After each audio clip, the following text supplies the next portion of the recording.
Fridays are awesome. Welcome to CNN Student News. I'm Carl Azus. More than 80 presidents of American colleges and universities were at the White House yesterday. The reason?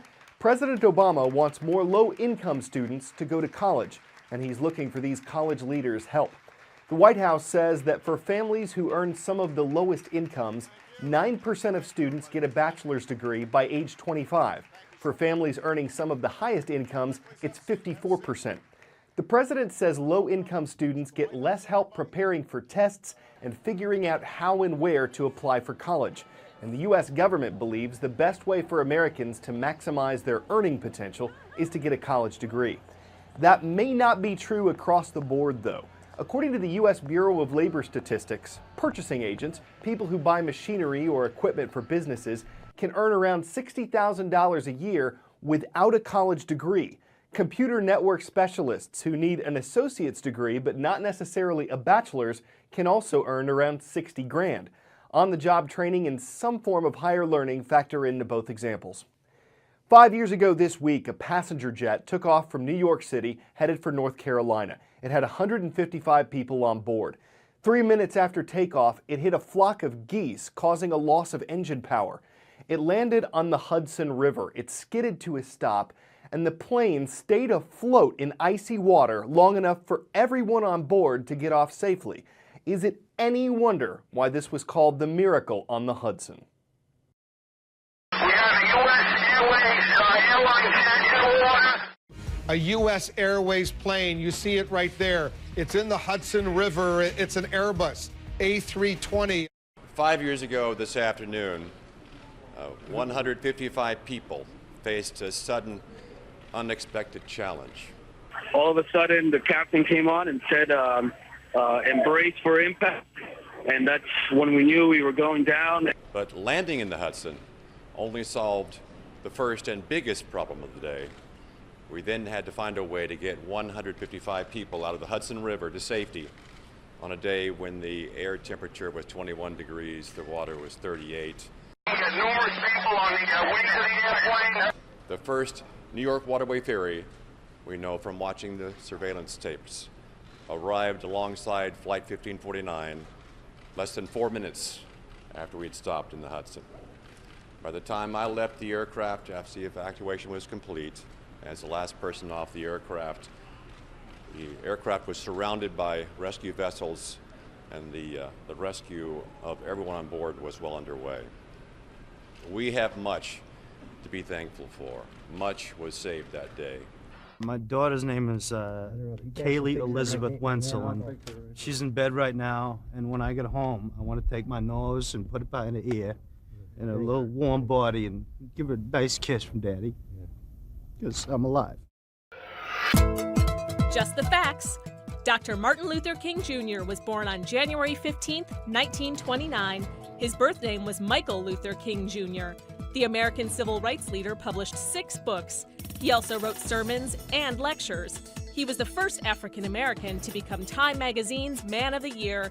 And in 1964, Dr. King became the youngest person at the time to win the Nobel Peace Prize. The holiday named after him falls on the third Monday in January. We'll have more coverage after the MLK holiday on Tuesday.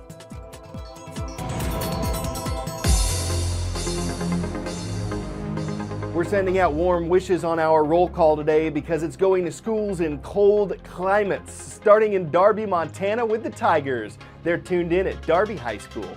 We'll gallop just one state southeast to where the Mustangs are watching from Mount Vernon High School in Mount Vernon, South Dakota. And their geographic neighbors include the Sabres. Glad to have you online at Shakopee High School in Shakopee, Minnesota. Next up, an event for car buffs, the Detroit Auto Show. It started back in 1907, showcasing 33 vehicles. The one going on now has more than 500. Auto shows allow car makers to show off. They want to make drivers want to buy their cars. They want to make the media want to cover their cars. It's all about driving up excitement about a brand. Not everything shown here will actually go on sale. Some are just concept cars. They might strut some style ideas or tout new technology, and the buzz that generates, how people respond, can give manufacturers ideas about whether to put a concept into production. One thing you can always count on at the Detroit Auto Show, there'll be at least a few really cool concept cars. Toyota, for instance, rolled out the FT1. This is a car that could become the next Toyota Supra. It's got the long head and the short deck that are very reminiscent of that car. For now, though, you can only drive it in a video game. It's got no real engine. Then there's Kia with the GT4 Stinger. This is a 2+2, meaning it's got small back seats, powered by a 315 horsepower turbocharged 4-cylinder engine. Then Volkswagen, Audi, and Volvo all came out with cool crossover concepts. The VW Dune is a 210 horsepower VW Beetle that's been jacked up 2 extra inches for getting over those rough spots. The Audi all-road shooting brake and the Volvo XC Coupe are both plug-in hybrid concept crossovers. Volvo's got nice 21-inch rims, while the Audi's got 2 electric motors for extra performance. It can go 0 to 60 in about 4.5 seconds. Twin sisters Tracy and Lanny Barnes compete in the biathlon. It's a physically demanding sport that combines cross-country skiing with precision shooting. Last weekend, they were both trying out for spots on the U.S. Olympic biathlon team. Tracy qualified. Lanny finished 1 spot behind her, just missing her chance to be in the Olympics. But she had a cold. She was off her game. And Tracy decided that she would bow out, give her own slot up on the team so that Lanny would be chosen for the Olympics. Let's just get right to it, Tracy. You make your spot. Just take us through how this idea got in your head and why you decided it was just, you had to do it. Yeah, so our Olympic trials, Lanny got sick. When you're at that level, you need to be 100%. Otherwise, it's not going to work out. So, once I found out she was getting sick, the idea kind of started going through my head that, she's not going to make it. This would be the end for her. So that's when the idea kind of started that maybe I could do something to help her. But it could also be the end for you. It could be the end of your Olympic dreams. When was the moment that you decided, I really need to do this? And how did you tell her? Yeah, so I think I decided before the last race of the Olympic trials that, I had a good idea that I'd make the team based off my results. And so after the race, after the team was announced, we went hiking in the mountains, and I told her I've got something to tell you, and I told her about it. She obviously protested. Yeah, Lanny, how hard was it to say yes? I mean, this is the offer of a lifetime, but it's almost too much to bear. Yeah, I had a hard time accepting it that she was willing to do something this amazing for me. It's hard to put into words, what this means to me, and the fact that she's willing to give up her dreams so that I can live mine. In the Russian capital of Moscow, about 1,000 miles north of where Lanny will be competing, the government wants subway riders to get in the Olympic spirit and in shape. You could pay 30 rubles, about $1, for a metro ticket, or you could do 30 squats. As CNN reporter Phil Black found out, for some folks, that's easier said than done. Okay, it is a bitterly cold Moscow day. What could possibly go wrong?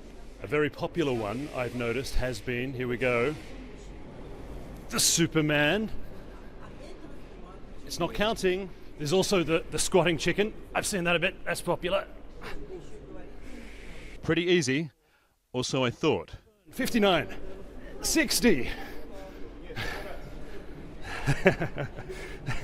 Yes, sure does, the men said. One more time. Annoyingly, he was right. I did 29. No, it said fit. They said, that's why you need to do it all over again. Everyone else seemed to be much happier with the experience. They told us they'd like to see more of the machines and think it's a great way to build Olympic spirit. Not to mention your quadriceps. The idea could help folks get a leg up on saving money if they don't tend on getting injured. But of course, there are hamstrings attached. This train's leaving the station. Please remember, no show on Monday. We'll be back Tuesday after the Martin Luther King Jr. holiday. Have a great weekend, y'all.